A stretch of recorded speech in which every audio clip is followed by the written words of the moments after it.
Buenos días a todas y a todos. Bienvenidos a esta última jornada de la quinta edición del Foro de la Cultura, del Brasero al Meme.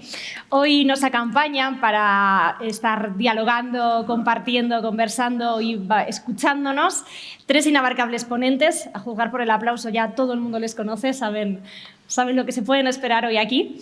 Bueno, son tres creadores libres, independientes, provocadores, agitadores, tres mentes, creo que sin miedo al precipicio, tres peces que nadan a contracorriente, como diría uno de ellos. Y, bueno, no creo que haga mucha falta la presentación, pero Albert Boadella, actor, dramaturgo, bufón, creador y director de la compañía Joglars, que rompió los moldes del teatro durante 50 años. Después dirigió los teatros del Canal, ahora tiene más tiempo para la escritura y para la ópera. Niño de Elche, artista rompedor, inclasificable, investigador, curioso, experimentador, disruptor, cantaor, exflamenco, dice él. Rodrigo Cuevas, agitador folclórico, trovador, cabaretero. Algunos dicen que es un transformista supremacista asturiano. También. Que él ha encajado con mucho arte y con mucho humor.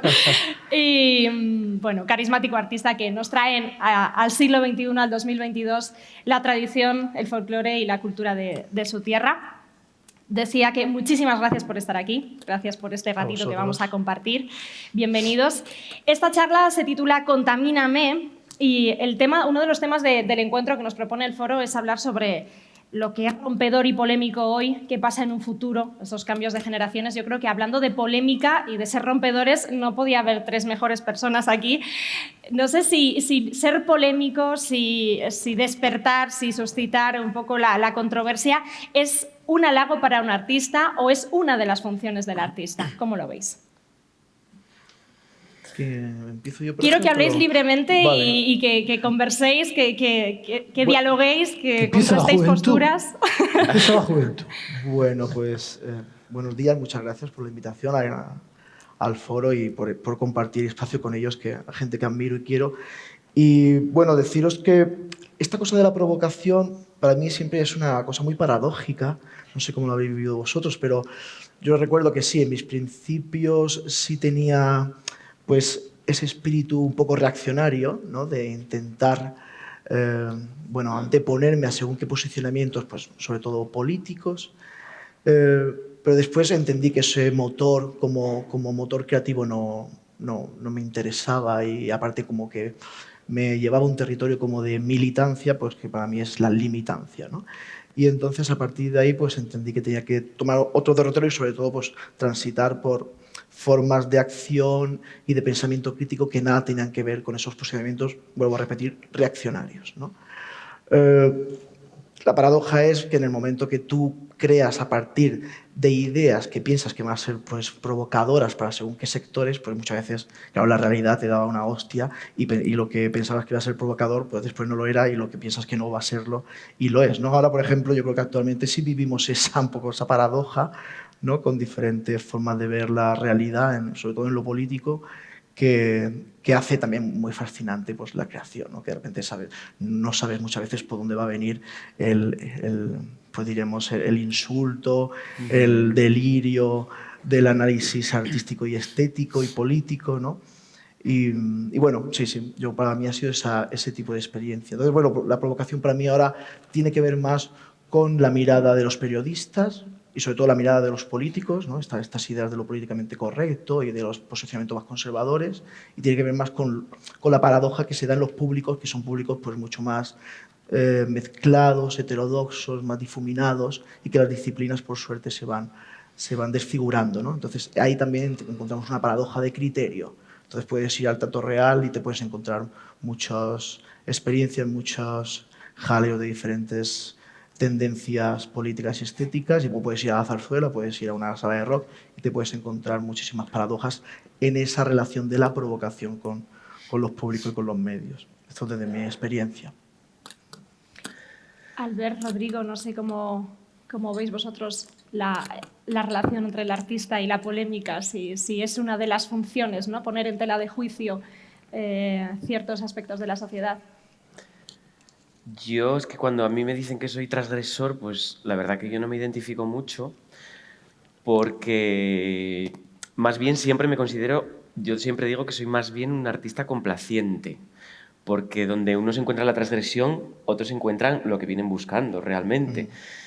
Y la mayoría de los artistas a los que la gente considera provocadores o transgresores, yo los considero conciliadores. Por ejemplo, se me ocurre el caso de Albert Pla, que le tienen cancelado conciertos muchas veces por culpa del periodismo. Un concierto que le cancelaron en Gijón hace unos años fue por culpa de unos titulares de La Nueva España, así tal cual, del periódico que hay, vamos, uno de los periódicos hegemónicos en Asturias, y le cancelaron el concierto por culpa de un titular que sacó La Nueva España fuera de contexto. Entonces, yo si escucho las canciones de Albert Pla, me parecen totalmente conciliadoras, me parecen empáticas, me parece que están buscando todo el rato el ponerse en el lugar de otra persona, ¿no? Contar las canciones desde un punto de vista totalmente empático, de buscar qué pensaría, incluso qué piensa una de las personas que más outsiders de la sociedad, las que están totalmente fuera de los valores que consideramos buenos, y él es capaz de ponerse en la piel de esas personas y cantar la canción desde ahí, no para justificar, sino para empatizar. Y esa persona está totalmente cancelada, ¿no? Entonces, lo que es transgresor y lo que no, pues muchas veces eso, como tú dices, lo dicta el periodismo o el que se escandalice en ese momento. Me parece que marca más la transgresión el que se escandaliza que el que propone, sí, que el que hace la propuesta artística. Entonces, pues sí, es un delirio total. Entonces no... Es que no le puedes hacer caso porque, fíjate, yo, que soy una persona amorosa, conciliadora, es que vamos, yo entro en un debate siempre para, venga, a ver, pero daos la mano, quereros, y me ponen a mí de supremacista. Hoy en día dar la mano conlleva peligros, sí. Rodri. Y besar, y tú sabes. Todo que somos tan besucones. Es lo más transgresor. Quizá sí, la conciliación es lo más transgresor hoy en día. Es el verdadero peligro ser conciliador. Albert, te veo mirando así como de reojo, no sé qué opinas de esto que estás escuchando, porque este foro, uno de los temas principales es esa brecha intergeneracional, y aquí la tenemos con las distancias que hay entre uno de los ponentes y los otros, ¿no? Que cuando empezabas a crear, nosotros tres no habíamos nacido. Así que no sé cuál es tu opinión al respecto. Yo sí que te he oído decir eso de que el artista tiene que ser un pez que nada a contracorriente. Bueno, la verdad es que yo no sé por qué me metí en los líos que me metí, ¿no? Porque yo quería ser diplomático, yo estudiaba en París, quería ser diplomático, mis padres me dijeron que era muy caro hacer la carrera diplomática, y no sé por qué dije, bueno, pues teatro. Bueno, y fui a Estrasburgo, que era donde estaba la escuela de teatro. ¿Por qué? Hombre, seguramente por un deseo de lucimiento en aquella época, tanto adolescente, de lucirme ante los demás. Y así entré en el teatro, ¿no? Con las ganas de exhibición, de lucirme, de que me aplaudieran. Yo pensé que cuando acabaría una representación, pues habría cola en los camerinos para conseguir un autógrafo. Todo esto era lo que me movía. Yo creo que eso mueve a mucha gente del teatro. Lo que pasa es que después hay que ponerle una cierta literatura, ¿no? Pero esta es la realidad. Y así fue sucediendo en los primeros años, hasta que un buen día yo hice una obra sobre una cosa que me pareció que tenía que hacer, una ejecución que se había hecho en el año 74 en Tarragona, de un supuesto súbdito polaco que se llama Heinz, que se lo juzgó en Consejo de Guerra y se lo ejecutó, ¿no? Junto a Puigcercós en Barcelona. Yo hice la historia de este hombre y de golpe me encontré en la cárcel con un proceso militar, etc. Y bueno, me di cuenta que contando lo que me parecía que era la verdad de las cosas, pues había complicaciones. Y después, pues cuando yo salí de la cárcel y pensé, bueno, ahora volverás a intentar lucirte otra vez y tal, pues ya no había forma, porque la presión que ejercía la sociedad lo que me pedía en principio la gente, la sociedad, es que yo volviera al ataque, ¿no? Y así me encontré, ¿no? Y entonces me encontré en una situación relativamente cómoda porque me pareció que era la necesidad que tenía la gente, y en vez de pensar en mí, en vez de pensar, diríamos, en el yo obsesivo, que es uno de los problemas de los artistas actuales, en vez de hacer terapia, diríamos, con mi arte, pues me dediqué a hacer terapia con el público, es decir, no solucionar mis neuras, sino solucionar las neuras del público. Y así me encontré, diríamos, en lo que es esto que se llama pues, una cierta transgresión, ¿no? Hasta que un buen día he vuelto otra vez, desde hace 10 años, cuando dejé el show glass, he vuelto a pensar más en mí, en las cosas que me gustan, como es la música, y entonces he tomado seguramente un poco más el camino de los inicios. Esa es un poco la historia que ha sucedido. Esa libertad de la que hablaba que teníais para expresar o para crear lo que os apetece, lo que sentís, claro, es muy diferente en 2022 a esos años en los que estás hablando, en los que te enfrentaste a un consejo de guerra, los años 70. No sé qué ideas tenéis vosotros sobre ese concepto de la libertad. Ahora se habla tanto de, bueno, es que ahora no hay libertad como en los años 80 para crear, hay mucha más censura, pero claro, aquí tenemos un contrapunto bastante distinto de lo que se vive ahora. No sé qué dificultades os enfrentáis o qué precios pagáis hoy y pagasteis entonces para tener esa libertad de crear y de poner sobre un escenario lo que os apetece, independientemente del juicio que se vaya a hacer después. Bueno, el término libertad sabemos que es un término muy paradójico. Bueno, en los últimos meses o años lo hemos vivido, ¿no? Que cada cual, la libertad es como la palabra flamenco, que cada cual se puede cortar el traje a su medida, ¿no? Y entonces yo, en relación con las artes, yo no hablo de libertad, hablo más de liberación a través de la práctica artística. Para mí el término libertad tiene unas connotaciones mucho más profundas y más complejas que la libertad del artista, que muchas veces es un eslogan que a mí no me sirve mucho, sobre todo para hablar de cómo funciona esto, ¿no? El mecanismo y de cómo engrasar la máquina, que es lo que a mí me interesa. Entonces yo hablo más de liberación. Pero si hablamos en el sentido del arte, pero si ya hablamos de la libertad en un sentido ya como más filosófico o político, pues claro, para nosotros la libertad económica tendría que tener una gran importancia, ¿no? Que tiene que ver con la independencia de los proyectos, también tiene que ver con nuestras relaciones con lo institucional, con lo público, con lo estatal, sobre todo más que público, con lo estatal. Después, lógicamente, la libertad de pensamiento, ¿no? La libertad de discurso, la libertad filosófica, y bueno, hay muy diferentes libertades, ¿no? Entonces, bueno, esta es mi posición ante un término que es un eslogan que lo pueden arbolar cualquiera y que a mí me resulta siempre bastante vago.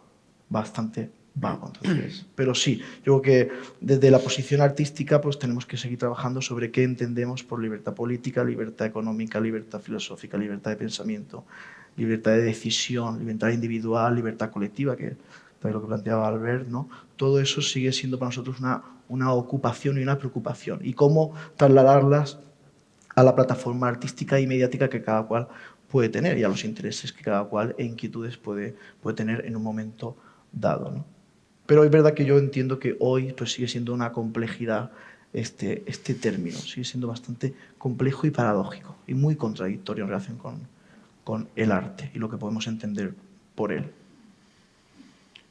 No sé, Rodrigo, Alberto. Sí, bueno, yo creo que la libertad es un peso bastante difícil de gestionar. A mí una palabra que utilizaste en la descripción de Albert que me gusta mucho, que es la de bufón. Bufón, que es como una palabra que se utiliza muchas veces como insulto, ¿no? Con menosprecio.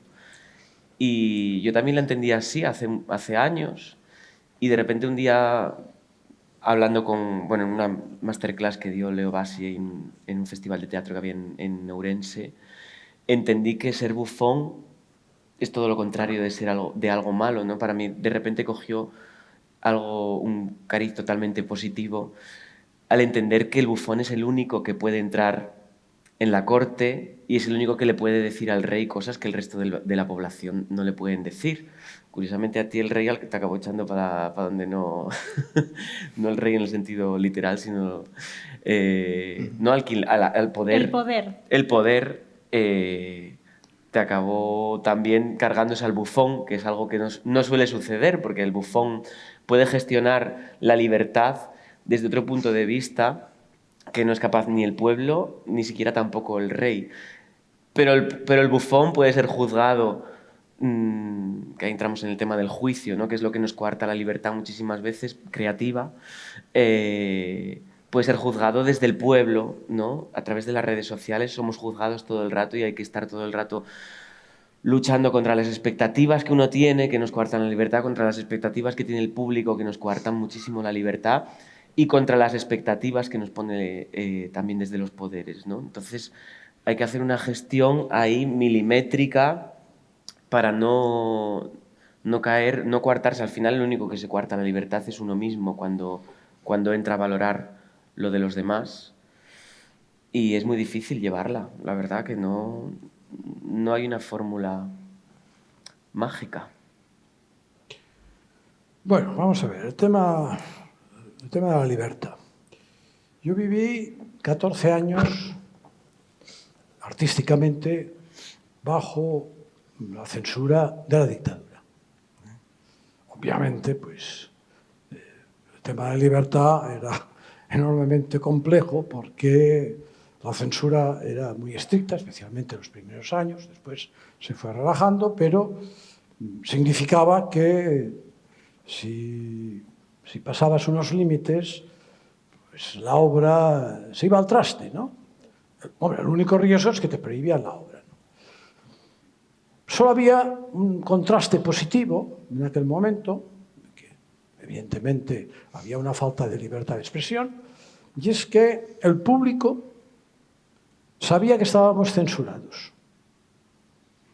Es decir, todo el mundo sabía que habíamos pasado censura. Por lo tanto, lo que nosotros decíamos desde un escenario era interpretado como algo que había que leer entre líneas. Nos acostumbrábamos a un lenguaje simbólico en el que decíamos muchas más cosas de las que figuraban en el texto de la censura. Y, por lo tanto, había una relación con el público formidable. Casi diría que posteriormente no la he tenido, ¿no? Digo, había cosas, detalles. Por ejemplo, pues, claro, si alguien que ostentaba el poder en el escenario, pues, hacía una vocecita flautada, hablaba así, y un poco yo, automáticamente la gente se reía, descubría al dictador, etc. Y había, digamos, una comunión, casi lo digo en términos religiosos, con el público realmente eficaz. O sea, era un teatro extremadamente útil, ¿no? Bueno, después vino la democracia. Sobre el papel, sin duda, España tiene pues, las máximas libertades, en el sentido de la libertad de expresión, sobre el papel. Pero entonces hay una sociedad que va colocando tabús uno detrás de otro. La función de los comediantes, ya que hablabas del bufón, pues, es constantemente el poner en tela de juicio los tabús. Pero eso desde los antiguos, ¿no? Aristófanes hace 2400 años ya lo hacía con los dioses griegos y con los filósofos, etc., ¿no? Y por lo tanto, pues, claro, es natural que uno ataque esos tabús que la sociedad va colocando. Lo que sucede es que ha aparecido un nuevo fenómeno, que es un fenómeno, a mi entender, de alto riesgo y que es provocador, en cierta medida, de una cierta autocensura en los artistas, que es el fenómeno de las redes, que son los juicios paralelos y un lugar donde te pueden crucificar directamente y que además esas redes tienen una gran importancia hacia lo que es la administración política. La administración política también se mueve por la presión de estas redes. Eso hace que, naturalmente, si tú transgredes ciertos tabús del momento, te puedes encontrar, en fin, como hombre de teatro, pues puedo decir que me puedo encontrar con los programadores que dejan de programarte. Es decir, y lo digo ya con ejemplos concretos, no el anterior espectáculo, sino el que venía antes de mi anterior espectáculo, que era un espectáculo lírico, que se llamaba ¿Y si nos enamoramos de Escarpia?, donde había toda una polémica sobre cuestiones femeninas, ¿no? Y había una feminista, en fin, muy furiosa, había un director de orquesta muy, digamos, en términos tópicos, muy machista, etc. Había Bueno, esta obra no pasó de la temporada que hizo en los teatros del Canal de Madrid. Nadie la contrató. Puedo decir incluso que es seguramente una de las mejores obras que he hecho, pero nadie la contrató. ¿Por qué? Porque los programadores que están sujetos, en el fondo, a la administración política, a la administración autonómica, municipal, nacional, etc., pues para no tener problemas no contrataban. Y aquí hay un serio problema de libertad. Que eso parte de otro nivel, que es que el mundo del teatro, de los comediantes, casi digo el mundo de las artes escénicas, se ha puesto en manos de los estados. Es decir, en el fondo, los estados, no únicamente el nuestro, ¿no?, sino los estados, diríamos, de los países desarrollados, son los que dirigen la cultura, administran la cultura y, por lo tanto, el mundo de las artes escénicas somos un poco, en el fondo, funcionarios de esta administración política. Administración política que reparte, evidentemente, ayudas, pero claro, a uno le da 10, a otro le da 5, al otro le da 0. Esto es una forma, muchas veces, una forma de censura encubierta formidable, extraordinaria, y además con la ley en la mano. Quiero decir que libertades todas sobre el papel. Ahora, la realidad es mucho más compleja de lo que parece. Y nuestra libertad está en el momento en que no conseguimos que sea el público quien pague nuestra obra directamente, automáticamente estamos en manos de unas administraciones. Y a mí eso no me parece, diríamos, ideal. Bueno, Paco mencionaba antes esa libertad económica, ¿no? Precisamente creo que tenía relación con lo que estaba diciendo Albert. Sí, hay parte de eso, como la libertad de pensamiento. Lo que plantea Albert es un debate y un espacio de conversación muy interesante. Apoyo totalmente su visión sobre la poca preparación.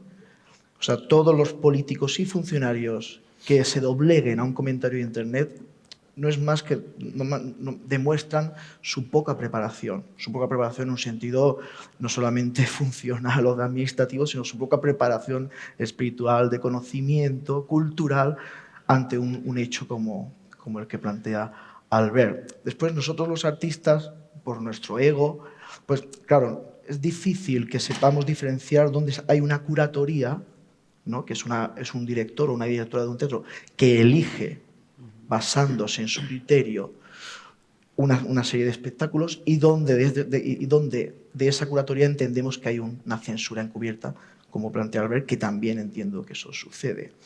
Nosotros como artistas, y como bien planteaba Boadella, no somos ingenuos. Entonces, conocemos lo mismo que en la época franquista se conocían los códigos a la hora de la representación y la contratación. Hoy en día conocemos los códigos a la hora de la contratación y la representación.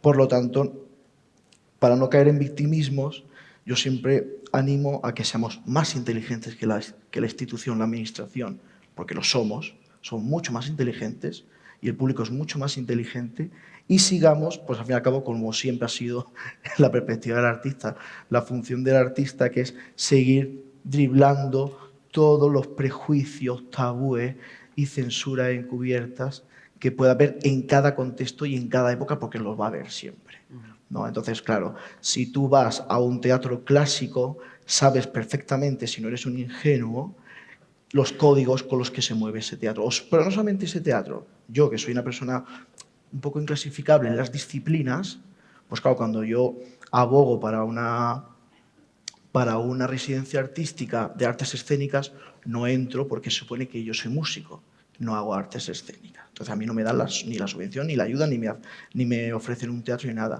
Entonces, bueno, ¿qué hago yo? Pues bueno, lógicamente denuncio la cosa, me quejo, pero intento, lo que comentaba Bert Boadella, intento regatear constantemente lo que pone sobre el papel, ¿no? Bueno, sumergirme sobre la complejidad de la realidad, que eso yo creo que el artista tenemos muchos más mecanismos para ello, ¿no? Entonces, todo eso a mí, lógicamente, me jode mucho, me parece terrible y sabemos que la solución no son las vías estatalistas, yo estoy totalmente convencido de eso, creo que la administración tiene que tener un papel importante, pero no es el papel importante. También creo, y esto puede sonar contradictorio, que no todo el poder económico tiene que recaer en los públicos, porque entonces muchos artistas, de los que seguramente todos admiramos, si no hubiesen tenido un apoyo externo o minoritario de instituciones públicas o privadas, no hubiesen llegado a nuestros oídos, a nuestra visión. En la música, pues la paradoja se da, porque esto es una consigna de mucho del underground, de la música, ¿no? Nosotros somos lo que generamos, pero eso tiene un peligro, ¿no? Porque artistas que no generan tanto, pero que entendemos que tienen un gran valor cultural y artístico, pues si no tienen un gran apoyo del público, tal vez su proyecto no lo pueden llevar a cabo. Bueno, todas esas paradojas las encontramos constantemente en la producción artística, en qué espacios realmente ocupamos en el alma de los seres que nos rodean. Y bueno, como habéis visto, pues es un poco ser crítico con todo lo que nos rodea y seguir encontrando las grietas. Seguir encontrando las grietas. Yo la práctica artística siempre la he entendido desde ahí. Un constante desplazamiento y un constante buscar grietas, espacios, apartarse del fuego, como decía Calvino, apartarte del fuego, ver a tus iguales, ver qué cosmos, más allá de lo establecido, podemos construir. Y sé que ninguno está posicionado con ninguna posición conservadora, que para mí sería la posición conservadora de la institución pública o la posición conservadora de la institución, digamos, privada. Creo que hay una tensión entre diferentes formas de entender la práctica artística que nos tiene que seguir dando que pensar, porque el arte no es un mecanismo, es un arte liberal, el arte es un mecanismo políticamente liberal, así lo entiendo yo, y creo que en esas ficciones pues seguimos encontrando espacios, pero son espacios que encontramos empujando, así es como yo lo entiendo, constantemente empujando o abriendo grietas. Bueno.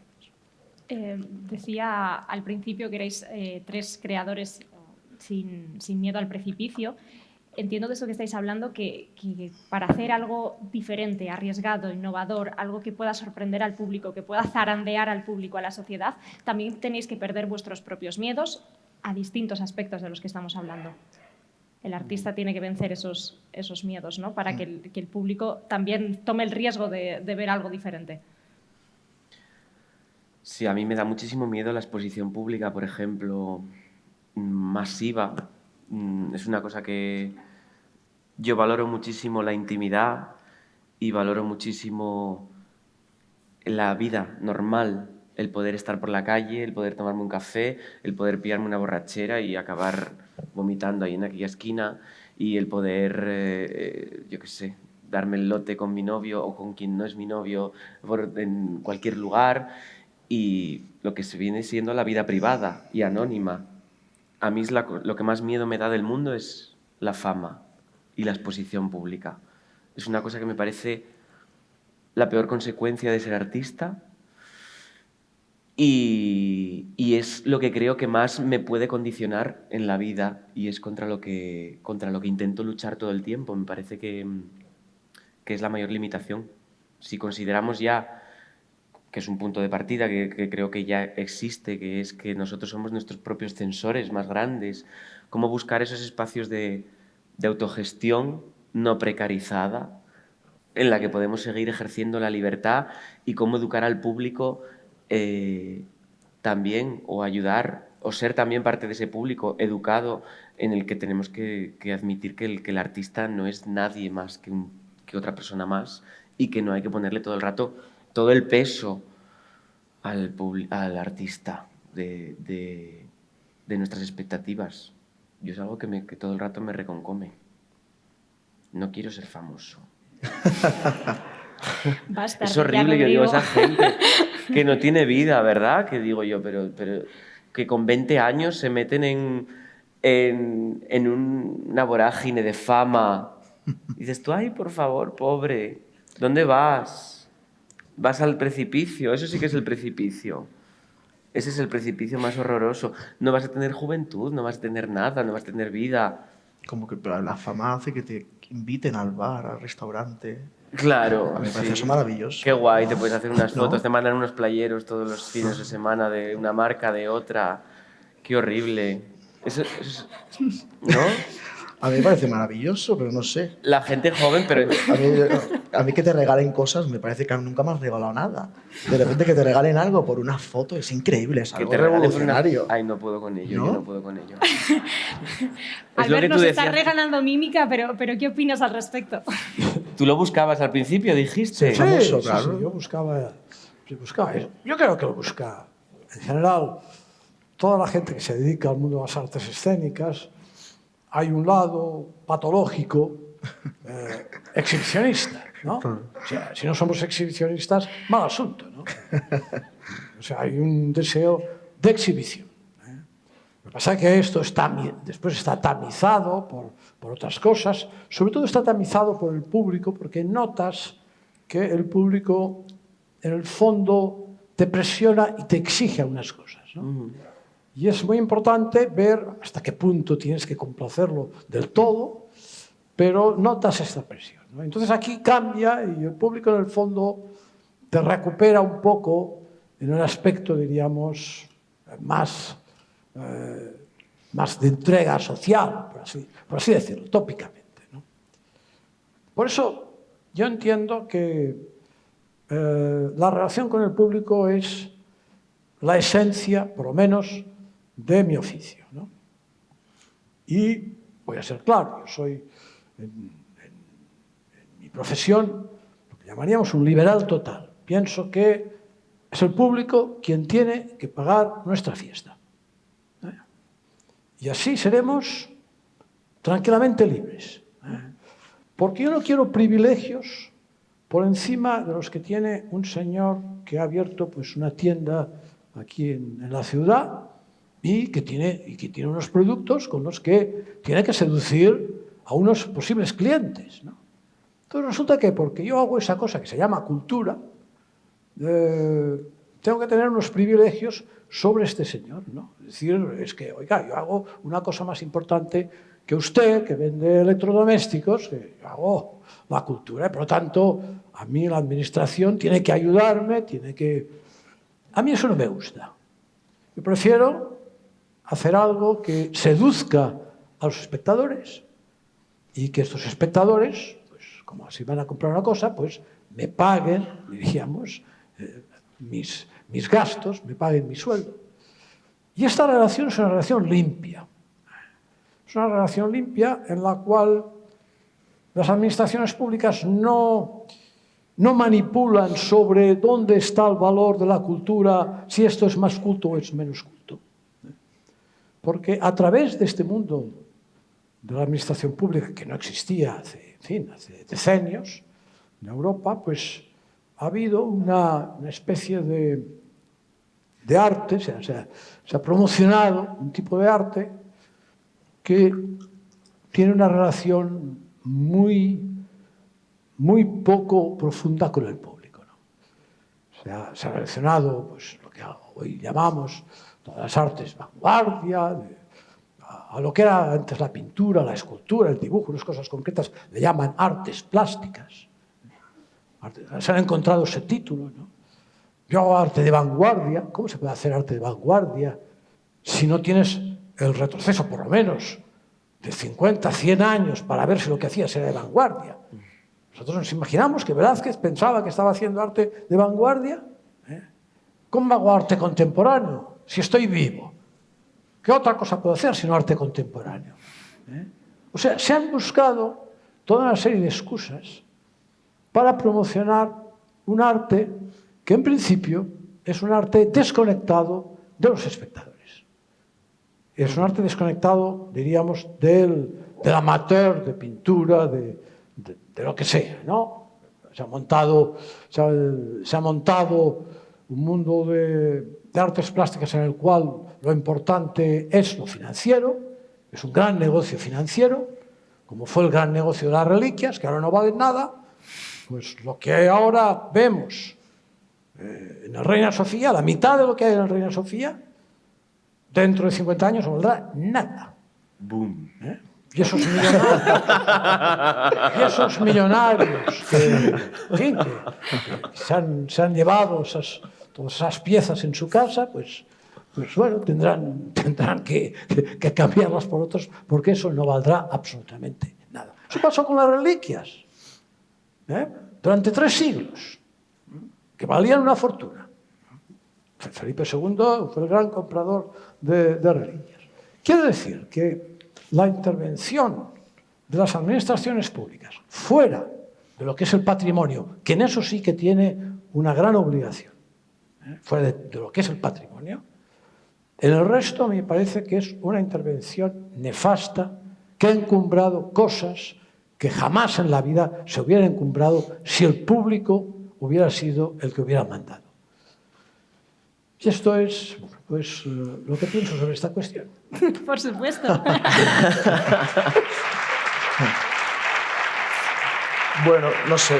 Yo ahí tengo un pequeño matiz, ¿eh? Yo tengo varios. Bueno, yo Como creo parte afectada, además, en tu caso.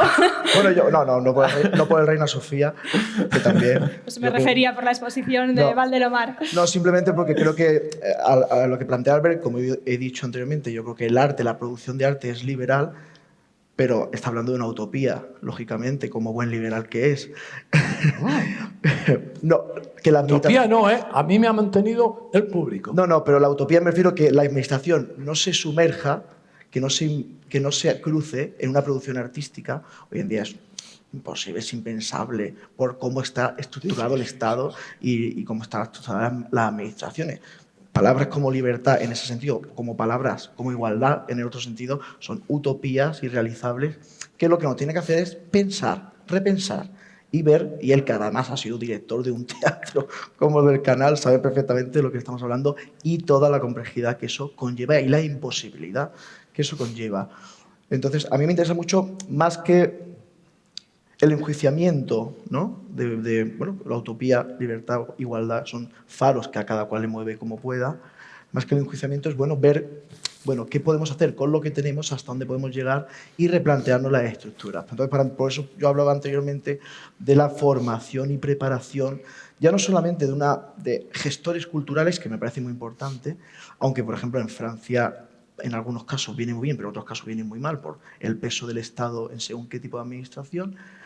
Pero sí es verdad que los gestores culturales, la preparación y el foco de esos gestores culturales, la independencia intelectual de esos gestores culturales es una cosa que nos tenemos que seguir repensando y ver, yo no lo sé, no sabría cómo plantearlo, pero ver qué tipo de estructura educacional en un sentido cultural creamos y generamos para que eso se pueda dar dentro, para que sea una especie de amortiguador de la debacle que muchas veces podemos encontrar en ciertas instituciones o en ciertos contratos. Contratos limpios. Me cuesta mucho pensar que eso hoy en día se puede dar, por desgracia, ¿no? Me cuesta, porque es verdad que aquí hablaríamos sobre concepciones capitalistas, concepciones de libre comercio, que cómo se puede dar eso hoy en día con unas cargas tan concretas como la estructura estatal, aunque después hablas con gente que es estatalista y piensa que estamos en un mundo liberalizado absolutamente, pero los que nos dedicamos al arte sabemos bien que no es así, ¿no? Entonces, bueno, para mí son espacios de pensamiento crítico, que yo no tengo muchas respuestas a lo que estamos hoy en día. Y después, en relación con el valor del arte, para apuntar lo último, ¿no? claro, ¿quién decide el valor de las piezas, ¿no? Claro, cuando hay también otro tipo de debate, ¿no? Claro, quién decide el valor de una pieza o de otra, ¿no? Y eso después cómo recae en la psicología de los públicos, ¿no? Bueno, son tendencias políticas, estéticas que se van dando y que llegamos hoy en día a lo que podemos entender. Pero cada cual, el valor, yo sigo pensando que para mí hay una paradoja en lo que plantea Albert, que es, en un sentido de plusvalía, el valor se rige por lo cuantitativo, ¿no? Pero eso muchas veces se da la mano con esta cosa de el público es el que paga porque puedo contar cuánta gente paga, ¿no? Pero claro, como el arte es mucho más paradójico y el valor en relación con el arte no tiene que ver solamente con lo económico, tiene que ver también con lo espiritual, con lo emocional, pues ahí es donde para mí se rompen estos dos posicionamientos que se dan la mano, ¿no? Y es donde seguimos pues tambaleando sobre esos discursos, sobre qué entendemos el valor en la práctica artística o en el arte, ¿no? Bueno, son preguntas que me hago, ¿eh? Preguntas que me hago.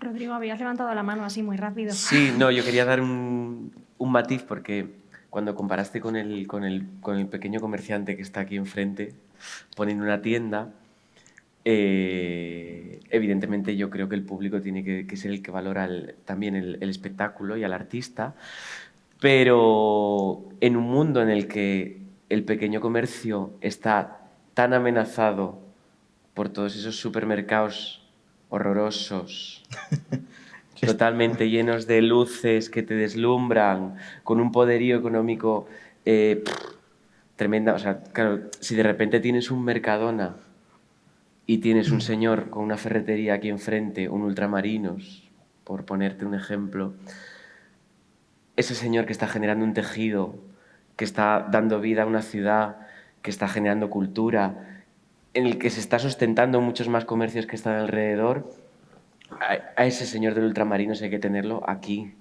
¿no? Yo creo en el pequeño comercio y nosotros somos el pequeño comercio. Hay que subvencionarlo. No sé si hay que subvencionarlo, pero al otro hay que joderle un poco, al Mercadona. Porque el del Mercadona no está haciendo un bien para la sociedad. Este señor sí. Bueno, yo no estoy de acuerdo en eso, porque yo vengo de Valencia y Mercadona, gracias a Mercadona, Mira, joder, Mercadona nos ha, de nombrarle porque encima nos le ha damos publicidad. arreglado. A mí Mercadona me ha arreglado la vida, Rodrigo. Yo no entraré en ese sitio, no me verás en ese sitio. Y aparte, si a nosotros nos encantan los sitios con luces, No, yo creo que... yo cuanto más luces tenga, yo entro antes. Ahí no podremos estar de acuerdo nunca. No hay Ya, que confundir pero bueno, usted.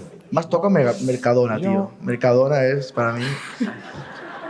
Total. No esperabais que este diálogo nos iba a llevar por aquí antes de entrar. Es lo maravilloso que tiene este foro. ¿Puedo irme?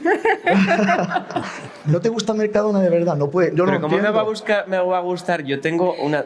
Mira, mi verdad? pueblo, gracias a... ¿No tenéis supermercado en Asturias así, como muy identitario, como Sí, tenemos los valencianos? el Roche? Alimerca. ¿Cómo? Alimerca. Hombre, Mercadona suena mejor. Suena a Metadona. Suena a Metadona.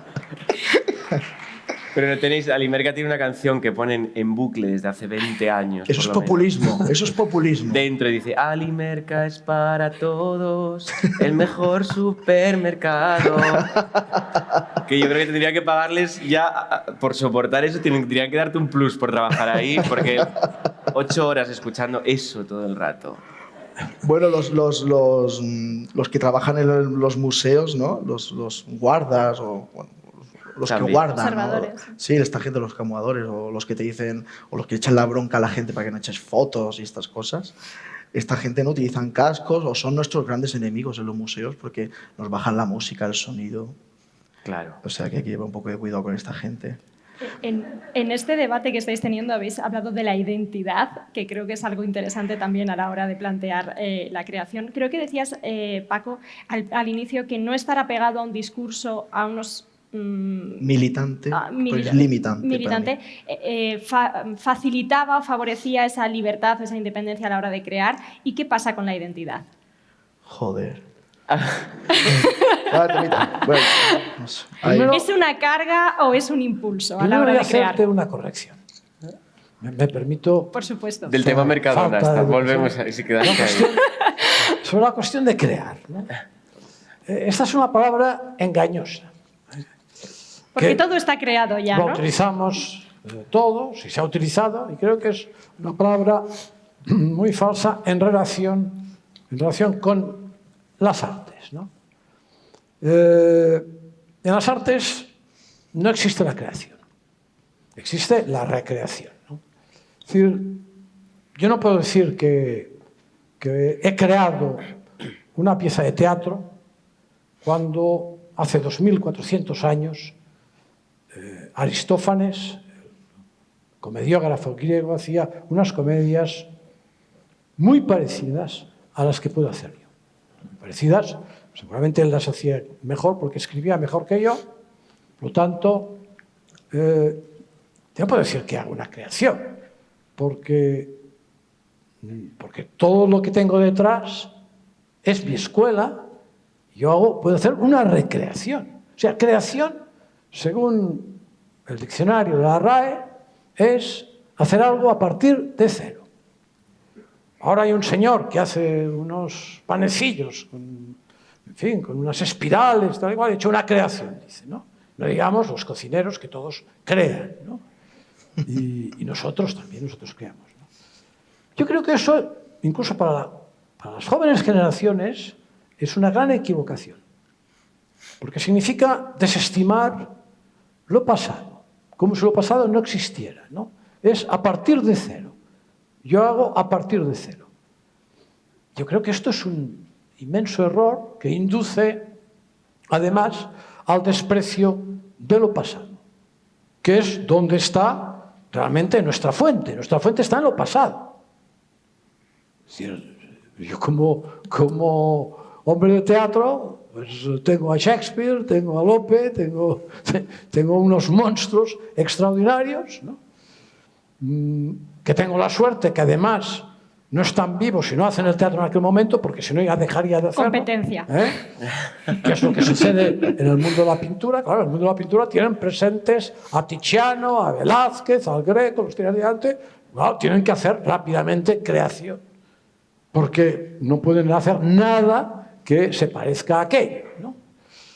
Yo creo que eso es un error que tiene unas consecuencias y que muestra un poco la posición en la que estamos hoy los artistas, ¿no? Esta posición de este yo obsesivo sobre nosotros mismos, ¿no? Y que todo parte a partir de nosotros. Que el pasado, pues, es algo tradicional, algo que se mira con distancia y que solo existe, pues, el futuro, solo existe. Yo creo que eso marca en este momento, pues, el conflicto generacional del que hablábamos, ¿no? El conflicto generacional del que hablábamos es que la gente de otras generaciones, que no son la mía, especialmente pues, la gente que ahora tiene 20, 25, 30 años, ha vivido inducida, seguramente por responsabilidad nuestra, con esta idea. Con la idea de que lo más importante es romper el pasado, hacer algo revolucionario. Nada que se parezca a lo que hacían los demás. O sea, se ha hecho todo al revés, porque nosotros nos educamos en la copia. Yo empecé copiando, yo recuerdo que hacía cosas de expresión corporal, empecé copiando directamente a mis maestros. Empecé copiando a Marcel Marceau, por ejemplo, hacía cosas que decía. Y a través de la copia, pues uno va haciendo pequeños cambios, ¿no? Los propios pintores, antes en las escuelas de Bellas Artes, copiaban las estatuas griegas al carbón, en el papel, y hacían copias de las estatuas o de las pinturas, etc., ¿no? Si había esta idea de que no empezaban a crear, sino que se entrenaban en el pasado y a partir del pasado construían el presente, ¿no? Y eso es culpa de esta palabra crear, que te prohíbo que vuelvas a decir. Bueno, pero justo aquí... Perdón, ¿vas a hablar tú? No, tira. Que justo aquí esta brecha generacional, entonces no es tan brecha. Es bastante estrecha. Claro. Eso, ahí iba a decir, no sabía si queríais aportar algo sobre el tema de la identidad que había. No que mirar al pasado. Yo copio tanto que no me puedo dar de alta en las GAE, Albert. Es imposible. O sea, tengo unos conflictos con los sociedades de autores porque me tengo que inventar que cambiar una sílaba para decir que soy un compositor o algo así. Es un problemón. No, yo también tengo conflictos con la palabra creación, pero sobre todo yo por la línea más teológica, ¿no? Creo que la creación tiene que ver con algo más divino, ¿no? Sí, estoy totalmente de acuerdo en lo que plantea Boadella en ese sentido. Es paradójico, ¿no? Porque, bueno, escuchando a Albert, es verdad su sensación, cómo me transmite su sensación, pero claro, vivimos en un mundo... Creo que hay como dos líneas tal vez ahí a repensar, que es, vivimos en un mundo de Internet donde podemos copiar a cualquiera, y yo creo que muchas veces una de las cosas que más le achacamos a los nuevos artistas es que están anclados que están demasiado amarrados en todo el imaginario que conocemos en Internet y que tenemos muchas influencias y que no hay nada nuevo. Es una de las críticas que se hace tanto, ¿no? Después, verdad que por nuestro ego juvenil, seguramente infantiloide, pues tenemos un desprecio, digo tenemos en una forma muy general, porque yo creo que esta generación que podemos estar, Rodrigo y yo, creo que se ha revivido por suerte la tradición y los movimientos pasados, o por lo menos Rodrigo y yo somos gente que valora y que ponemos en boga, en funcionamiento y en circulación nuestro espectáculo y en nuestras entrevistas a gente que son nuestros referentes, no tenemos ningún tipo de reparo en ponerlo en valor, sino todo lo contrario. Pero sí es verdad que hay un tipo de gente que es tan ególatra que piensan que se han caído del cielo y que lo anterior pues suena carca, ¿no? Anticuado, casposo, bueno, toda esta cosa, ¿no? Y yo creo que... pero también incluso en relación con la política. En nuestra generación estamos perdiendo el miedo a terminologías que hace los años 80 o los 90 se tenían reparos a decir, ¿no? No digamos de la palabra España, ¿no? Pero otro tipo de terminología que en nuestra generación lo estamos superando poco a poco, o eso creo, es verdad que hay gente que no, pero que estamos superando todo eso y estamos cantando coplas españolas y estamos cantando cuplé, ¿sabes? De repente, y estamos poniendo en valor... A mí me han llamado fascista 40 veces por poner en valor a Jiménez Caballero, ¿no? Ernesto Jiménez Caballero, es decir, porque leo a Jiménez Caballero, o porque me gusta Santa Teresa de Jesús, o porque entiendo que los teólogos que han publicado con el Opus Dei son los mejores teólogos que hemos tenido en nuestra época, o tantas otras cuestiones. Creo que en nuestra generación, bueno, hay una ambivalencia ahí, que un posicionamiento muy removido, muy móvil, que bueno, puede dar a diferentes discursos y a diferentes apreciaciones. Es lo que yo entiendo, pero lo que plantea Albert lo puedo comprender porque es verdad que hay gente que sigue en esas posiciones sobre todo por el desconocimiento, porque no hay un conocimiento, no hay una cultura real de qué ha supuesto o de dónde estás y cuál es el contexto y por qué tú estás aquí y a quién se lo tienes que agradecer y bueno, y todo el devenir de las historias del arte, ¿no? Bueno. Señalaba Rodrigo, y de hecho señalaba yo también, que justo este ejemplo que ponía Albert con las dos personas que tenemos aquí de otra generación no se cumple tanto, porque creo que ambos habéis mirado bastante, buscado bastante cada uno en vuestro ámbito, en lo que hacéis, en la raíz o en el origen o en ese arraigo en concreto tuyo al folclore que se hacía en Asturias, por ejemplo. Claro, a mí me encanta... ¿Qué papel tiene volver a la raíz o mirar ahí o mirar en el pasado para poder hacer algo novedoso? No sé si moderno me permites esa palabra o tampoco, la quitamos. Vamos a decir novedoso, moderno, diferente. Novedoso es bonita palabra. Novedoso. A mí me encanta, lo que más yo me paso el día con señoras de 80 años. Pero porque te cocinan, reconócelo. Y muy bien. Y porque juegan bien al tute.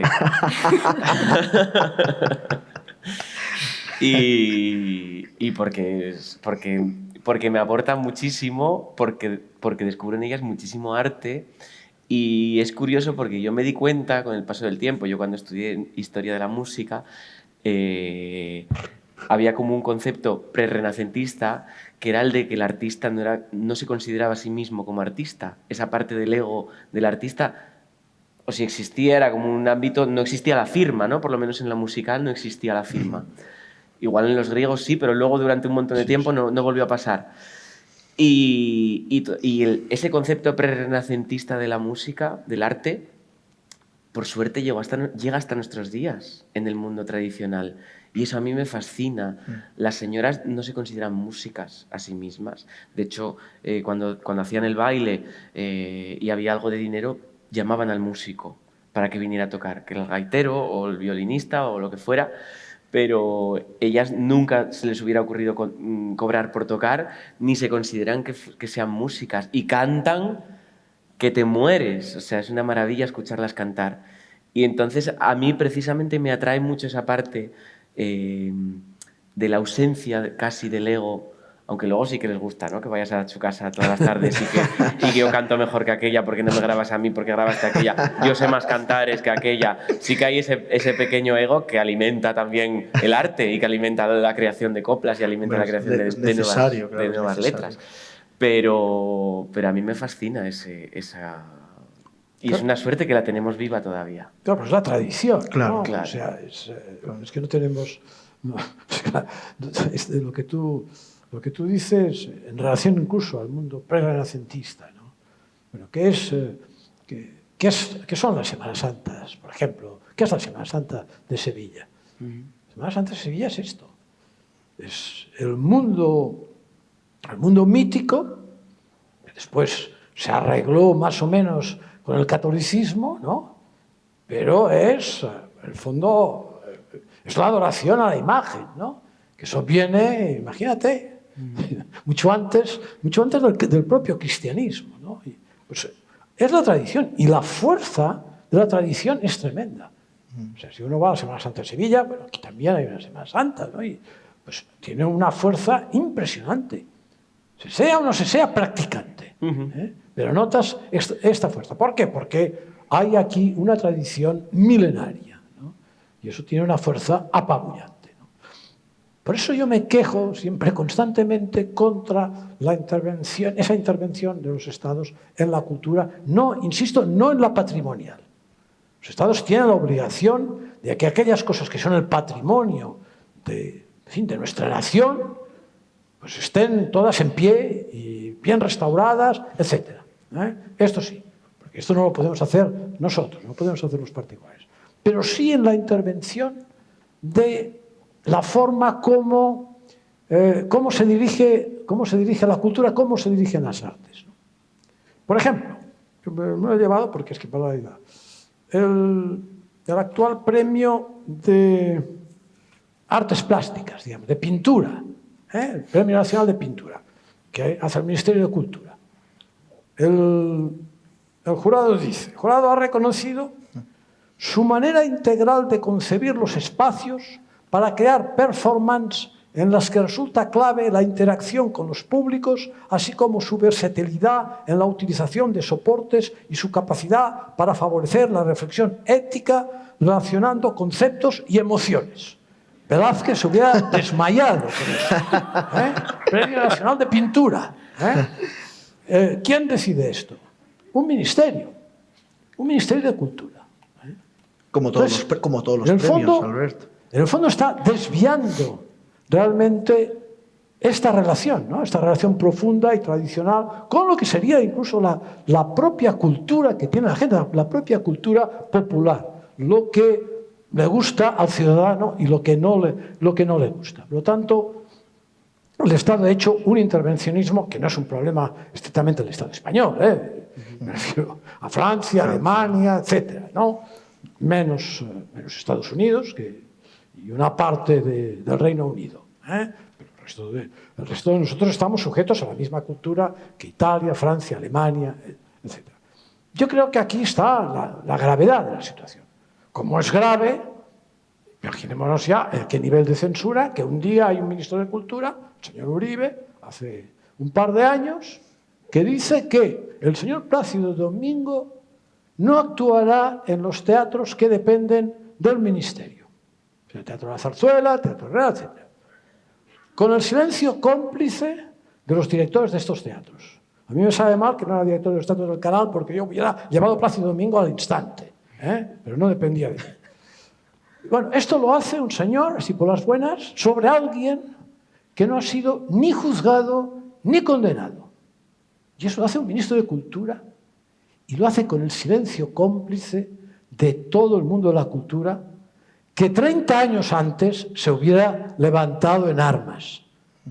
Por lo tanto, aquí algo pasa. Albert, apuntemos que pasó también a Estados Unidos, que es lo terrible. O sea que esta cuestión que denuncia Albert y de la cual yo estoy totalmente de acuerdo en su denuncia, lo terrible, ya lo más increíble es que ese fascismo sociológico el que tú denuncias también, ya no solamente sucede en estructuras estatales como la española o la francesa, sino que sucede en Estados Unidos también. Sí, sí. O sea, que eso ha atravesado las lógicas ya... De las universidades. O las universidades, ¿no? O sea, que eso ha atravesado más. O sea, que el problema, ya por desgracia, ya no solamente es el tipo de régimen que tenemos político, sino que es el tipo de régimen sociológico que tenemos en nuestras cabezas, ¿no? El caso de Yo Volví Plácido Domingo ha sido terrible en ese sentido, que se ha dado en territorios muy diferentes, culturalmente hablando y políticamente hablando, y que la mayoría han coincidido en estigmatizarlo, ¿no? a él o a otro tipo de seres. Bueno, en Estados Unidos con Hollywood, imaginaos, ¿no? La que ha formado Hollywood en los últimos tiempos, ¿no? Entonces, que yo creo que hay que apuntar a la estructura política y social, a la estructura política, pero a la social, a la educativa, a la educativa, sí. La cultura es otra cosa. Sí. Vais a permitirme, vamos a hacer caso a lo que nos está pidiendo Albert desde hace un rato, y es darle más poder al público, que sean ellos quienes decidan. Entonces, yo no sé si alguien en la sala le apetece, abrimos, si os parece, un turno de preguntas para que pueda el público intervenir con vosotros, preguntaros, debatir, abrir otros puntos de debate. Si hay por ahí, veo una mano levantada, no sé si hay alguien que tenga un micrófono que se lo pueda acercar como a la mitad del patio de butacas. Es que aquí con las luces no se ve muy bien, pero... La gente de arriba puede preguntar, a ver si pasa como la democracia griega. Los pobres Qué buena pregunta, qué buena pregunta. Son pobres. Claro, aquí intentamos ser democráticos, entonces yo no puedo Cierto es que solo tenemos unos minutos, porque yo sé que aquí podríamos estar el día entero y hacer un foro con vosotros. Bueno, hola, muy buenas. Antes de nada, muchas gracias por este rato tan agradable. Me gustaría haceros una pregunta así sencilla.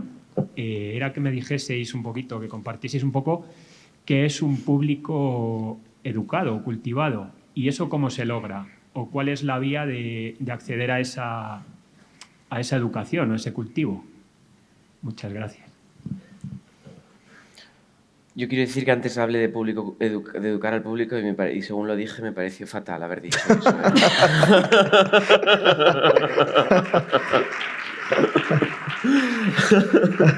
O sea que no creo que haya que educar a nadie, vamos. Hay que educar a todo el mundo, pero no al público, porque no hay que decirle al público lo que tiene que querer. A mí hablar del público me resulta muy extraño porque como lo veo tan diferente, tan cambiante, ¿no?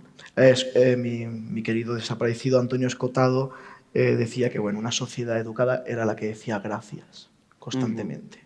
Entonces, bueno, un público que diga gracias y unos artistas que le digan al público gracias creo que es un buen comienzo de relación. Gracias. Bueno, eso sí que también es otra de las funciones de los estados, ¿no? Que es la educación en los pequeños, diríamos en los estudios, en primaria, incluso en relación a todo eso, al mundo, especialmente al mundo artístico, ¿no? Eso sí que, en fin, no se hace como se debería hacer. Yo cuando fui director de los teatros del Canal de Madrid, tanto era un teatro público, o sea que yo estaba hablando del teatro público, pero yo fui director del teatro público, ¿no? No hay peor cuña que la misma madera, ¿eh? Público entre comillas, ¿no, Albert?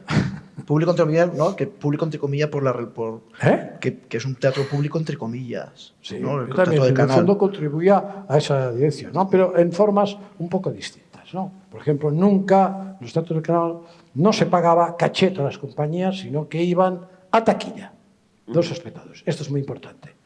Solo se pagaban cachets las compañías extranjeras forzosamente, pero las nacionales iban todas a taquilla. Eso es un cambio importante que conseguí. Pero bueno, de lo que estábamos hablando.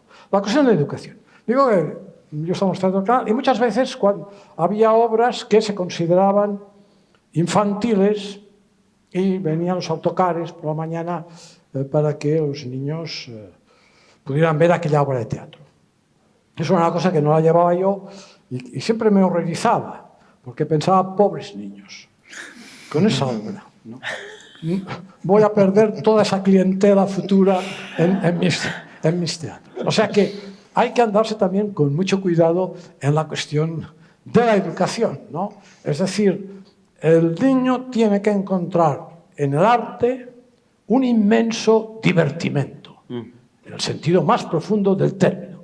Se tiene que divertir una barbaridad haciendo teatro, yendo a ver teatro, escuchando música.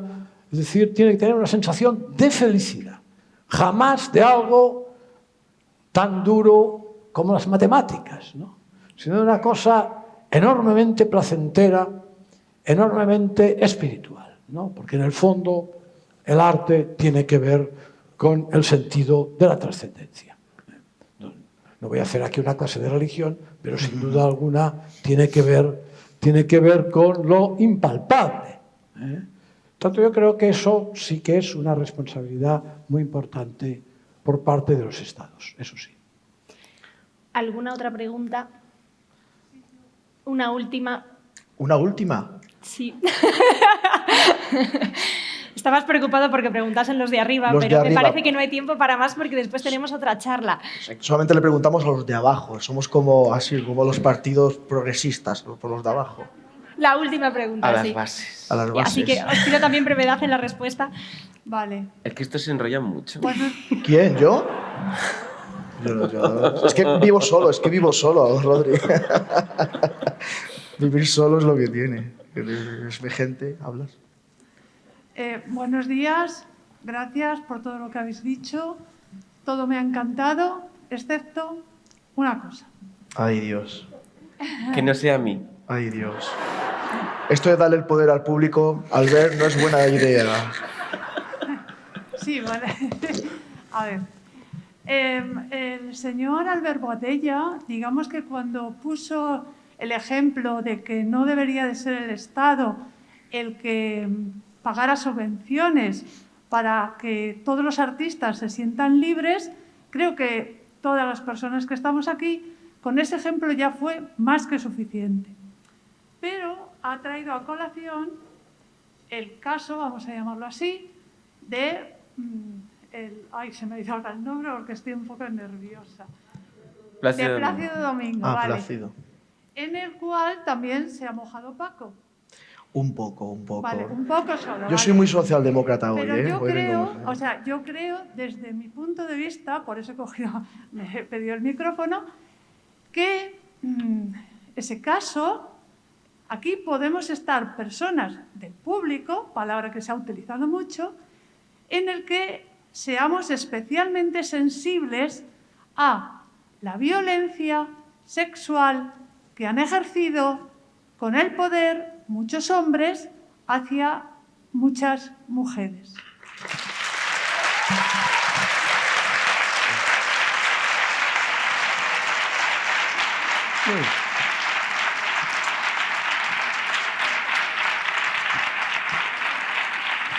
Vamos a ver.